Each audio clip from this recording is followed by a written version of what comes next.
Here's what we're talking about in our lineup today here on the Now. The doctor shortage problem seems to be getting worse. We're looking at what's being done to make sure that we're all getting the best possible care. And think of it like the Peace Corps, but the focus on older Americans, the new volunteer effort to help people stay in their homes longer.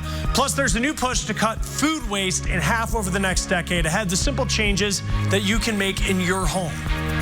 Thank you, Chris. I'm Amanda Starantino, and thanks for joining us on the Now Indy. With temperatures dropping to dangerous levels, an effort is underway to enforce a city law to protect pets from the bitter cold. RTV6's Megan Sanctorum explains what one organization is doing and resources available for you and your pets. Are you hungry? You're so cold, I know. These are just a few of the dogs that will be a little warmer tonight, thanks to an organization called Fido. We just drive down alleys and just look for dogs, see which ways we can help. The group partners with Indianapolis Animal Care Services.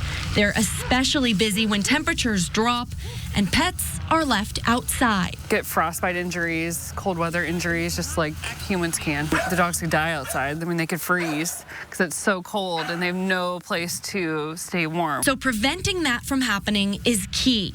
There's even a city ordinance against it. Against city ordinance to leave your animals outside in the cold if it's under 20 degrees or if there's been a wind chill advisory issued for the city. Those who violate it could face up to a $200 fine. Oh, that poor baby.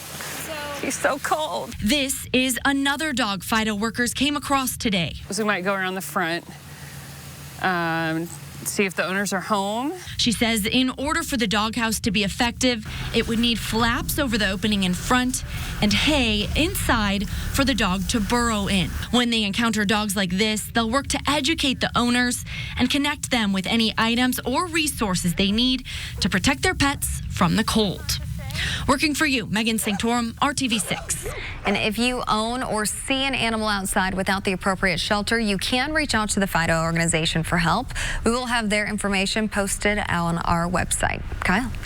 Well, at least we had some sunshine today, and we are getting a beautiful sunset out of it as we're checking out the view for you this afternoon and evening in Putnam County and Greencastle. You can still see, though, that fresh blanket of snow as we had those chilly temperatures all day long. And it was a record-setting event for us. We picked up 2.8 inches of snow in the city. That set a record.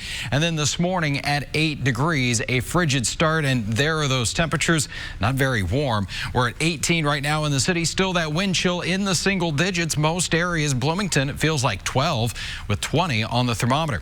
Storm Team 6 radar has been very quiet today. You can see off of Lake Michigan, there have been a few light snow showers or flurries, but really only made it in around the Fort Wayne area and nothing for the RTV6 area to deal with. So we've got those mainly clear skies out there tonight, and that means temperatures are back down to around 14 by 7 and 9, 12 degrees with mostly clear skies at 11 o'clock tonight. So we are heading back into the single digits and record territory by tomorrow morning.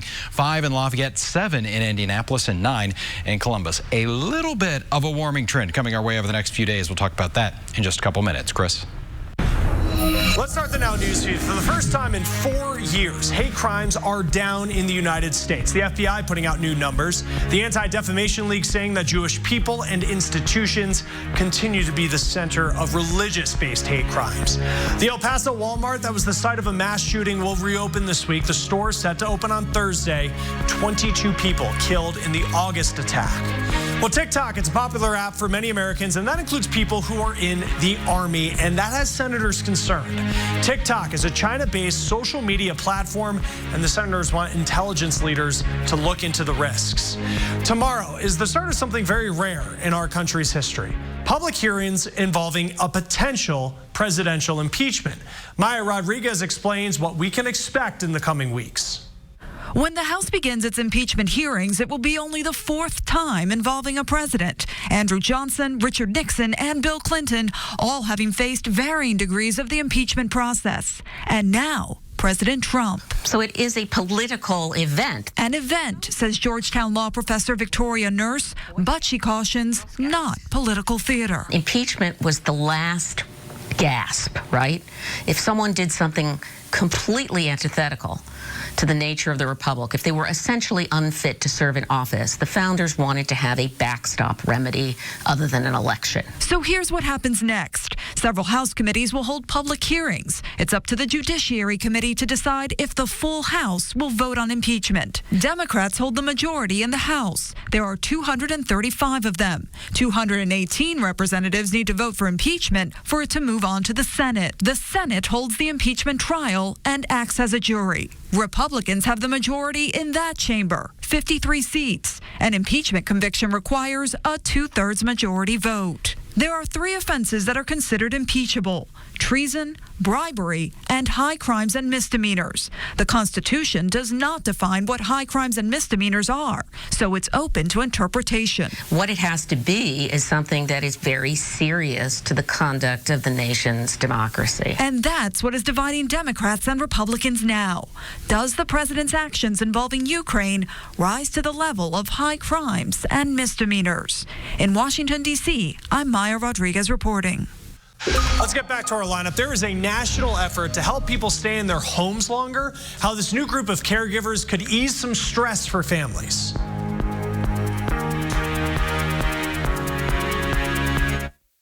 At Papa John's. Welcome back to the Now Indy on RTV6. A party-like atmosphere today at Lucas Oil Stadium.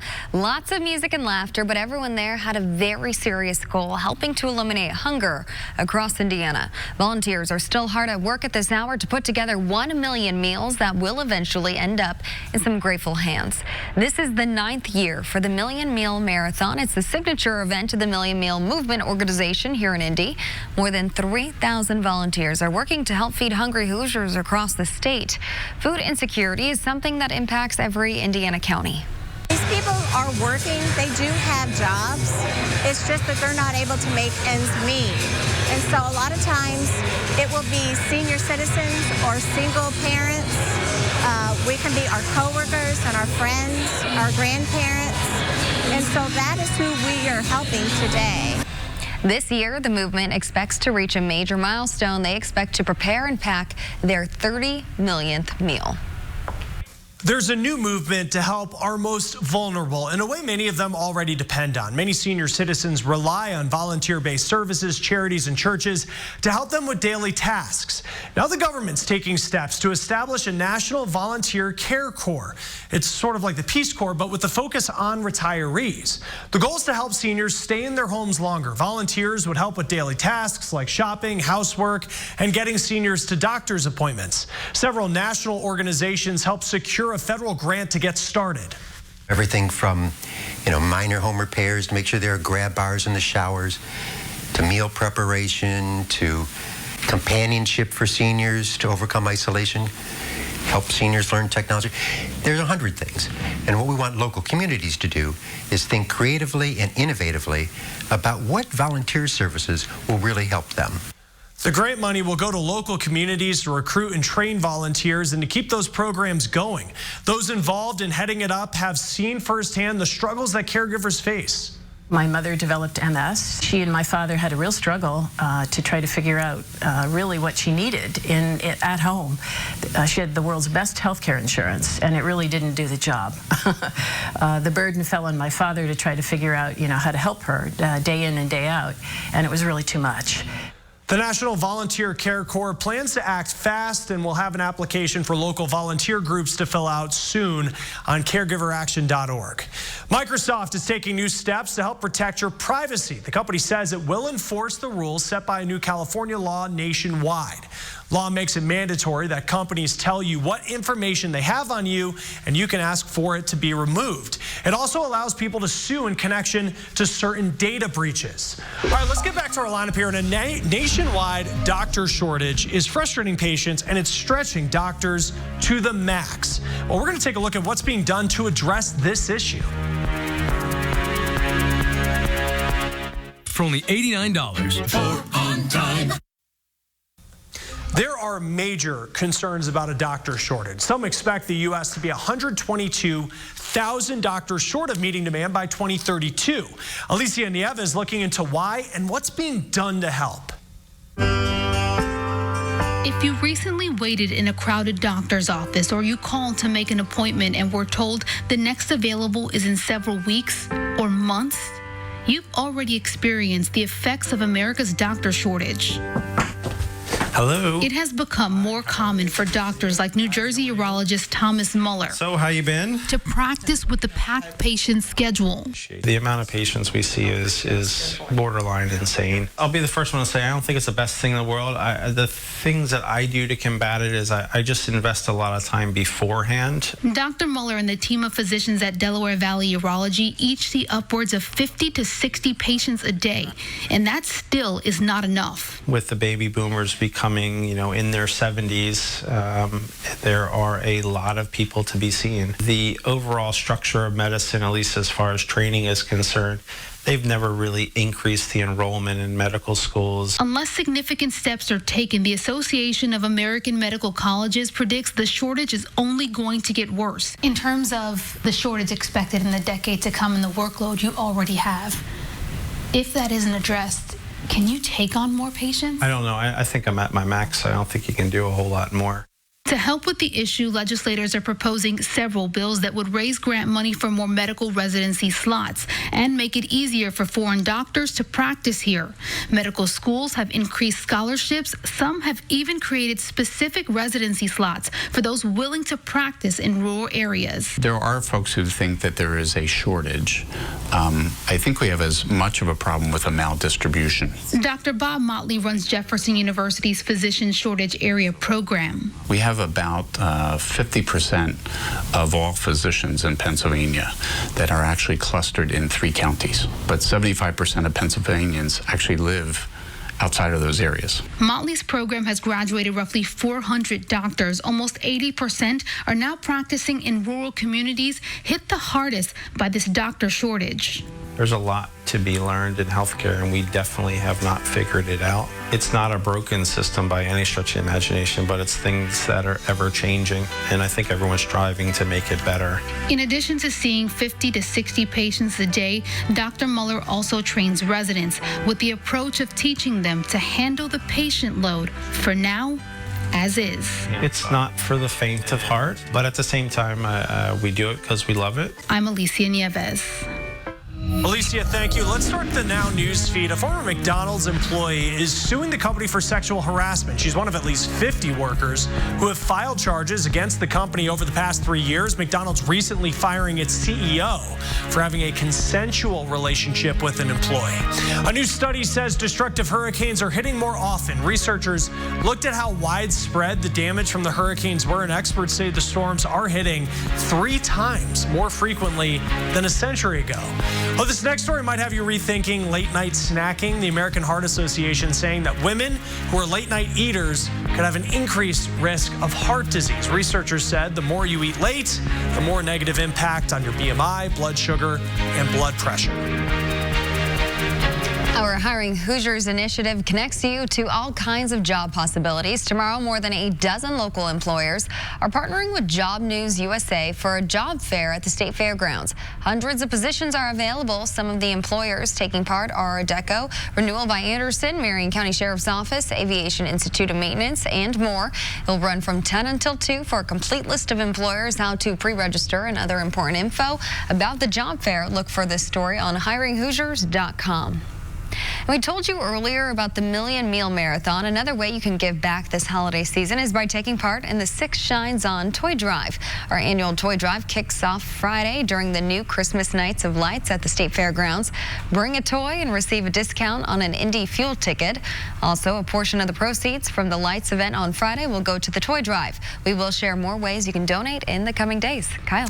'Tis the season for some of those holiday and Christmas lights, and right now we got the lights across Indianapolis coming up as the sun is setting, and you notice those skies are still pretty clear out there, and that means these temperatures that are already very cold are quickly going to come crashing down. It's 20 degrees right now in Bloomington, 19 in Kokomo, and Indy coming in at 18, but we've got that northwest breeze out there, so we got to talk about the wind chill. We've got numbers in the single digits for what it feels like. The exception, Bloomington, you're at 12, but it feels like 4 in Terre Haute right now. Tonight we're back in record territory. Looks like we'll get there with a forecasted low of 7 degrees. The record not quite as long-standing as the one we broke this morning. That's 10 degrees set back in 1986. TrueCast for us as we go throughout the day on Wednesday. We will increase the clouds a little bit more, especially the northern half of the state. A little more sunshine around Bedford and Seymour. And as we get into tomorrow evening, we'll see a few more of those clouds lingering around. Temperatures will warm a little bit more tomorrow. We'll get out of the teens and lower 20s to around 30 degrees by 2 o'clock as that wind kicks out of the south at around 10 miles per hour. So a little breezy still, a little bit of a chill added with a high temperature of 34 in Danville, and Rushville also at 34 degrees for your Wednesday afternoon. Now, as we go into Wednesday night, we will watch a chance for a couple of light snow showers or flurries possible, especially over the northern portion of the state. Doesn't look like it'll be a big deal for us, but otherwise a quiet forecast over the next few days. There's slowly moderating temperatures. Highs are in the 30s Thursday and Friday, back in the lower 40s on Saturday. Chris. There's less than a year to the next presidential election, and one group's calling out Congress for not doing more to protect the system. It may surprise you, there is no federal oversight of election vendors. These are private companies that provide program and service voting machines, update voter registration databases, and do the reporting of unofficial results on election night and more. We really do need to have transparency from those vendors and to have a better understanding of their security practices. That's what the Brennan Center for Justice is arguing in a new report released today. It calls for a federal certification program of election vendors that requires them to meet certain security standards and disclose things like who owns them and report critical incidents. Just 3 election vendors control more than 80% of voting systems used in the United States. 3 years ago, the election system was targeted by foreign governments. There have been other critical incidents since then, like in Maryland back in 2018. One of their major election system vendors was actually under the control of a Russian oligarch with very close ties to Vladimir Putin. That had been the case for a couple of years. They only learned about it, apparently, when the FBI informed them. There's no reason why that kind of information shouldn't be public. The Brennan Center for Justice has a petition on its homepage to get Congress to take action on election vendor oversight. Some 44% of people plan to use plastic for holiday gifts this year, according to Experian. Financial experts will tell you to budget and only spend what you can pay off. Now, there are other ways to use credit responsibly and to benefit in the process. Now, through the end of the year is prime bonus season for credit card companies. Some offer cash back. For example, Discover is offering 5% cash back on what you spend on Walmart.com, Amazon, and Target through the end of the year. Now, others have sign-up bonus points for airline miles if you spend a certain amount within a few months. And if you're buying airline tickets, hotel rooms, and gifts, well, now could be the time to take advantage. For those spending a little less, but all in one place, Experian says store credit cards offers that, well, they may be worth it. If you go to a store, for example, and they're offering discounts on purchases if you open a new account instantly, you might want to do that. Pick 1 or 2 stores. Don't do it at every store you go to, and then turn around and pay that balance in full. Now, some things to consider here. Is your credit score high enough to qualify? You can check it for free. Also, does the card have an annual fee that you're willing to pay? Never chase rewards. If you're already in debt, you'll likely just end up paying more in interest. Let's start the Now Newsfeed. Controversy over vaping hitting Juul in the pocket. The company is cutting 650 jobs. It's slashing $1 billion in costs next year. The company will not be advertising in the United States. JetBlue is the newest airline to offer cheaper tickets. The tickets lack perks like being able to pick your seat beforehand, but they are cheaper, so you want to look for Blue Basic when booking on that airline. America's largest milk producer filing for bankruptcy. Dean Foods is having trouble as fewer Americans are drinking less cow milk. Well, the company's stock lost 80% this year. All right, next in our lineup, we do waste a lot of food, and now there's a new push to cut that in half in about the next 10 years. The simple changes that you can make in your home.